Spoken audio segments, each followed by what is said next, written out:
Hello and welcome to the 10 Million in 10 Years podcast. I'm David, your host, and I've got Emily with me today, and we are going to, at the risk of overdoing it, talk about 75 Hard again. Let's go. You finished yesterday, Emily. It's a great achievement. What a relevant time to talk about it. I know. I mean, I was hesitant to talk about 75 Hard again because we did do a big episode on it, but I'm finished now. I'm basically a free agent, free out in the wild. Not single. Oh, no. Definitely not that sort of free. Free to drink, though. Free to eat sweet treats and fried foods and all kinds of goodies. Mm-hmm. So the question is, are you? Am I going to? Are you going to? There's so many thoughts that are circling in my head right now. Okay, so the first one is I am at the fridge filling up my water bottle because a part of it is you have to drink, so many gallons of water. And I thought to myself, this is so nice knowing I won't have to drink this much water. Then I stopped myself and I thought, actually, it was probably doing really good things for me. Drinking, being consciously aware of how much water I'm drinking. And so I changed my thought process, and instead of saying I have to, I want to. Cool. And switching those words felt quite empowering for me because I want to drink this amount of water. And so I have a different association with drinking water. It's not a negative thing now, it's more of a positive viewpoint. And so I enjoy drinking water. I enjoy how it feels when I'm hydrated versus I've got to tick it off because it's a part of the challenge and I must do it regardless. So that was my first thought process. So that was really nice. I could have had a glass of wine with lunch today, but just the thought of having a wine just absolutely didn't appeal at all. And so that's weird. It is weird. That is weird because I wasn't intending to do this challenge to not want to drink. I intended to do it to eliminate the habit of reaching for a glass of wine. And now I'm just not even interested. And I was not anticipating that reaction. I honestly, if the next question is, am I going to drink at all? I actually don't know.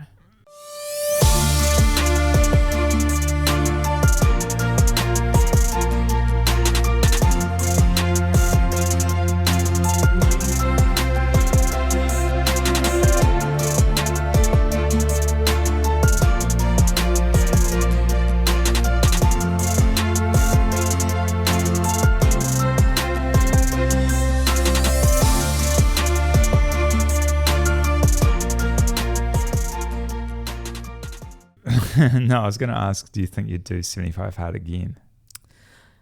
Definitely. 100%. 100%. Yeah. Yeah, I like that. Yeah. Yeah, I think it's a good thing to annually have on the list. It's so good. It's an interesting thing because before doing 75 Hard, when I met you, I was really, with dance, so disciplined. Really disciplined with dance. Like if I was training for a comp, I would be training quite a lot and I'd do whatever I could to be better. But everything else in my life had zero discipline. I wasn't going to bed at a good hour. I wasn't getting enough sleep at all. I wasn't eating very well. There was just a lot of things that were detrimental probably to my dancing because of the choices I was making. And honestly, I thought at that time that being disciplined is so boring, it's uncreative, it's not cool, like it's just not even not cool, that's not the word, it's not where I want to be. I just don't see being structured and just me. I just didn't think that's what I wanted to do, and I just felt like a part of me would be taken away by being disciplined. I don't know. It was just this association in my brain that I just didn't want to do it. And it honestly took me a year and a half to totally change that and want to give it a go. And so it's been very interesting, the mindset shift from being so self-sabotage, essentially. Yeah. Like going through the motions of like basically setting myself up for failure versus success. Yeah. Yeah. And I honestly can't believe, like I look back at that person, which wasn't even that long ago, and think, wow, I don't even know what I could have done to that Emily to get her to change her mind. Even now, like I still don't even know what I could say to her to convince her that this way of living is not good for you. I mean, probably nothing, right? I know, because I had to come to that conclusion myself. Through action, through experience. Yeah. So a massive thank you to Casbolt's Motorcycles here at 6 Gaston Street for sponsoring the episode of the 10 Million in 10 Years podcast, authorized dealer of Honda and Ducati motorcycles. Yeah, I'm not here trying to convince people to do this. I'm just merely stating my experiences from the challenge.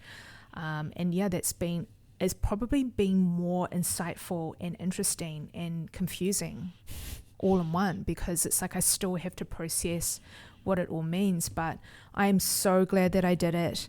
It was tough. It was absolutely challenging, mentally forcing yourself to get out there and exercise and do all of the things and brave the elements and walk in the freezing cold, walk in rain and it freezing cold, can't feel your fingers, can't feel your face, feel like my skin is looking crappy as a result, like all the things because of doing it in the middle of winter. But it is so good. Like if you can do that, what else can you do? That's a good point too. I mean, there's just more questions and pondering than it is anything that I've ever done. Interesting. Yeah. Good learnings. Yeah. I question a lot of things as well. Like I wonder around the association with alcohol and rewards. I wonder if that is slowly getting rewired. So instead of linking alcohol with celebration, I almost see it as a negative and a poison. I think so, because how I feel the next day, that's not fun.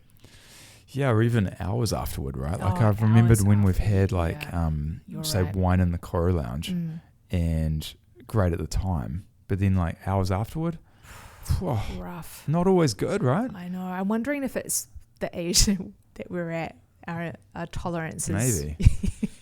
I mean, hey, don't get me wrong. Like, I love it. Like, I really do enjoy it, especially like in a social setting. Yeah. Oh, and summer. Like, it just seems wrong not to enjoy something. Like a beautiful bubbles or, champagne and yum food. It's like, gosh, it's the best ever. So I'm definitely not hating on the concept. It's just I'm more thinking about the repercussions of it and whether I want to go there versus just enjoy the moment and drink water. Sounds so lame, but honestly, like I'm thinking more about my future self more than anything. I think for me, like drinking water at dinner, like if we're out for a nice dinner, I feel that drinking water then makes sense rather than adding in wine, because it's typically at night and it's almost like the nicer restaurant, it's always later as well.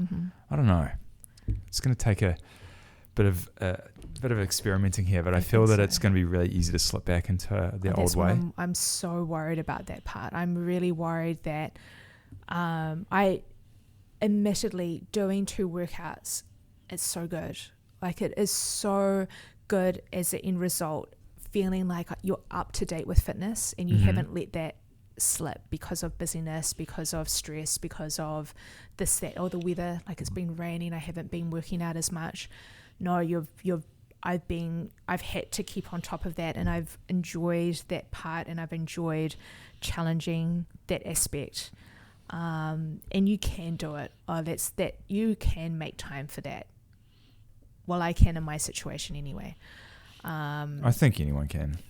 Even the most adverse situations. I think Yeah, you can find an hour and it a takes a little bit of wrangling, especially if you have children. But Yeah. if you can make it work, then do it.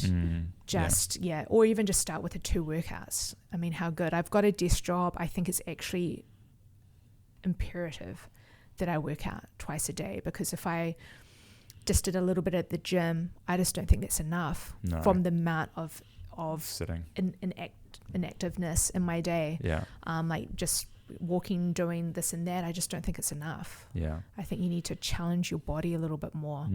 It's Mhm. designed for so much more than what we're currently doing. I agree. Yeah. For us, anyway. I agree. Yeah, totally. Yeah. Do you think you'll follow through with the different phases? You know what? I would have immediately said probably not. But then I had a really great chat. So shout out Ella from Molly White's.